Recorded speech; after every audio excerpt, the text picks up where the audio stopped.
البقرہ 2 آیا 125. وَإِذْ جَعَلْنَا الْبَيْتَ مَثَابَةً لِلنَّاسِ وَأَمْنًا وَاتَّخِذُوا مِن مَّقَامِ إِبْرَاهِيمَ مُصَلًّى وَعَهِدْنَا إِلَىٰ إِبْرَاهِيمَ وَإِسْمَاعِيلَ أَن طَهِّرَا بَيْتِيَ لِلطَّائِفِينَ وَالْعَاكِفِينَ وَالرُّكَّعِ السُّجُودِ. اور جب ہم نے انسانیت کے لیے گھر کو ثواب اور امن کی جگہ بنایا اور مقام ابراہیم سے صلاح نماز کی جگہ لے لو، اور ہم نے ابراہیم اور اسماعیل کی طرف عہد لیا یہ کہ تم دونوں میرے گھر کی طہارت کرو، طواف کرنے والوں کے لیے اور اعتکاف کرنے والوں کے لیے اور رکوع سجود کرنے والوں کے لیے. جب ابراہیم دونوں نے فلما اسلم، جب دونوں نے سر تسلیم خم کر دیا تو ابراہیم علیہ السلام نے اسماعیل علیہ السلام کو سامنے کے لیے بلند کیا. تو اللہ نے کیا لیا؟ عہد دے کہ وَعَهِدْنَا إِلَىٰ إِبْرَاهِيمَ وَإِسْمَاعِيلَ، ہم نے ابراہیم علیہ السلام سے اور اسماعیل علیہ السلام سے عہد دے لیا، ان طاہرا بیتیا، میرے گھر کو پاک کرو، للطائفین جو طواف کر رہے ہیں، والعاکفین جو اعتکاف کر رہے ہیں، والرکع سجود، اور جو رکوع اور سجود لوگ کر رہے ہیں تم دونوں. یہ دیکھ رہے ہیں سامنے آ گئے.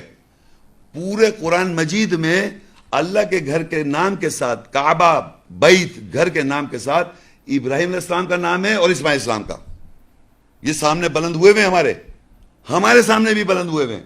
ان کو امامت کا یہ درجہ اللہ نے دے دیا جب انہوں نے سر تسلیم خم کر دیا. یہ اب مگر ایک ان پہ ذمہ داری یہ ڈالی کہ میرے گھر کو طہارت کرو، جو قیام کر رہے ہیں، جو رکوع کر رہے ہیں اور سجود کر رہے ہیں، یہ طواف کر رہے ہیں. یہ ان کی ذمہ داری رسپانسبلٹی کے ساتھ، ایسے ہی نہیں ان کو امامت ملی. یعنی وہ لوگ جو گھر کے طواف کرتے ہیں، وہ لوگ جو قیام اور رکوع سجود کرتے ہیں صلاح کے اندر، ان لوگوں کے لیے میرے گھر کو طہارت کرو، پاک کرو. تو پتہ یہ چل رہا ہے کہ لوگ نمازیں قائم کر رہے ہیں، طواف کر رہے ہیں، عمرہ کر رہے ہیں، حج کر رہے ہیں، یہ سلسلہ جاری ہے. آپ کو نظر آ رہا ہے ان کے گھر کو، اللہ کے گھر کو پاک کیا کرنا ہے. دیکھیں سائیکولوجیکل ایک ہاؤس ہوتا ہے جس ہاؤس میں ہم رہتے ہیں، ایک ہوتا ہے فزیکل ہاؤس، ایک ہمارا مکان ہے، جگہ ہے جس میں ہم رہتے ہیں فزیکلی، اور ایک ہمارا ذہن میں ایک گھر ہے، اور ایک اللہ کا گھر فزیکل ہے، آپ جا کے دیکھ سکتے ہیں، کعبہ آپ کو نظر آ جائے گا. اور ایک ہمارے ذہن میں بھی گھر ہے اللہ کے گھر کے بارے میں. ہمارے ذہنوں کے اندر اللہ کے گھر کے بارے میں کیا ہے کہ وہاں ننگے طواف ہو رہے تھے، ہے یہ نہیں؟ اور وہاں 360 بت رکھے ہوئے تھے، ہے یہ نہیں؟ کیا اللہ نے قرآن میں کہا کہ وہاں بت رکھے تھے، یہ بت پرستی ہو رہی تھی وہاں؟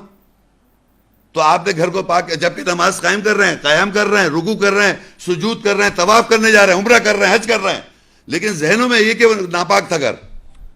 قرآن کے اندر 30 پورے قرآن کی آیتیں آپ جہاں سے کہیں سے مجھے پڑھ کے بتائیں کہ اللہ کا گھر کبھی بھی ناپاک تھا، کبھی بھی نہیں تھا.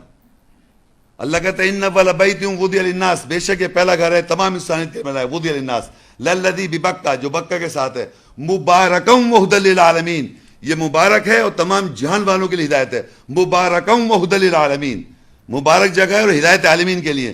تو جو گھر ہمیشہ سے مبارک ہے، تمام جہان والوں کے لیے ہدایت کی جگہ ہے، وہ ہمیشہ سے اس گھر کو لوگوں کے دماغوں میں جو طہارت نہیں ہے اس کو طہارت کرنی تھی. ابراہیم علیہ السلام اس زمانے سے ہو رہی ہے، ابراہیم علیہ السلام نے، اسماعیل علیہ السلام نے طہارت کی. تو اللہ کے گھر جو تھا وہ ہدایت کی جگہ تھی، مبارک جگہ تھی. تو اللہ نے ابراہیم علیہ السلام سے اس زمانے میں اور اسماعیل علیہ السلام سے عہد کیا کہ لوگ جو طواف کر رہے ہیں، جو قیام اور رکوع و سجود کر رہے ہیں اور اعتکاف کر رہے ہیں، ان لوگوں کے لیے میرے گھر کو پاک کرو. تو فزیکل طہارت تو وہاں آپ کو دیکھ سکتے ہیں، جا کے کنٹینیوس نان سٹاپ پانی سے وہاں لوگ دھو رہے ہیں. مگر جو نفسیاتی طور پہ گھر پاک کرنا ہے وہ آپ لوگوں کو پتہ ہونا چاہیے کہ یہ ہے وہ خواب کی تعبیر جو امامت کے سامنے آ رہے ہیں. اسماعیل السلام نبی اور کیسے سے ان کو اللہ تعالیٰ نے یہ ڈیوٹی دی. سلاٹر کی جگہ فزیکل سلاٹر کے کیا ہوا، انہوں نے اپنی زندگی وقف کی اللہ کے کاز کے لیے کہ میں اللہ کے گھر کو طہارت جو کر رہے ہیں لوگ اس کو پاک کروں گا، جو قیام کر رہے ہیں، جو رکوع کر رہے ہیں اور سجود کر رہے ہیں، ان کے لیے میں اس گھر کو پاک کروں. یہ جو زندگی انہوں نے لگانے کے لیے کہا، یہ نفسیات انہوں نے اپنی سیکریفائز کری. ابراہیم علیہ السلام نے بھی کی اور اسماعیل علیہ السلام نے بھی کی، یہ ان سے عہد لیا گیا. تو اب آپ دیکھیے ایک عہد جو ہے بائبل میں، پھر دیکھیے یہ دشمن ہے ہماری، جینیسس 17 اس کی 10، اور میرا عہد جو میرے اور تیرے درمیان ہے اور تیرے بعد تیری نسل کے درمیان ہے اور جسے تم مانو گے سو یہ ہے کہ تم میں سے ہر ایک فرزند نرینہ کا ختنہ کیا جائے، اور وہ فرزند نرینہ جس کا ختنہ نہ ہوا اپنے لوگوں میں سے کاٹ ڈالا جائے گا، کیونکہ اس نے میرا عہد توڑا۔ یہ کہاں پڑھ رہے ہیں آپ؟ بائبل میں عہد کیا ہے؟ ابراہیم سے لیا یہ عہد کہ ہر آدمی اپنی ختنیں کرائے،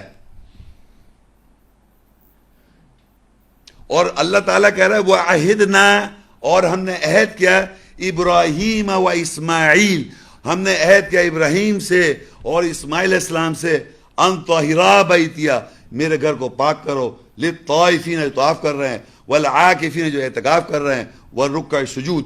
اس عہد کو پورا کرنے کے لیے آپ کو مسلم بننا ہے، آپ کو ابراہیم علیہ السلام آپ کے باپ دادا ہیں مذہب کے، جب آپ یہ عہد نہیں کریں گے تو آپ مسلمان اللہ کی نظر میں نہیں ہیں۔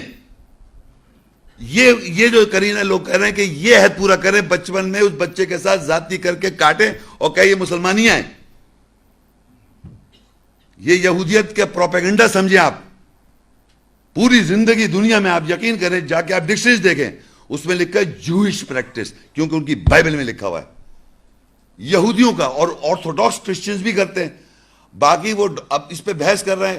صاحب اللہ کہتا انسان کو ایسے تقویم پہ میں نے پیدا کیا ہے، آپ اس میں فی نکالنا چاہ رہے ہیں۔ بہرحال یہ بات یہ یاد رکھیں، یہ عہد بائبل میں اور یہ اللہ کے قرآن میں کہیں ایسی کوئی بات فضول نہیں لکھی ہوئی۔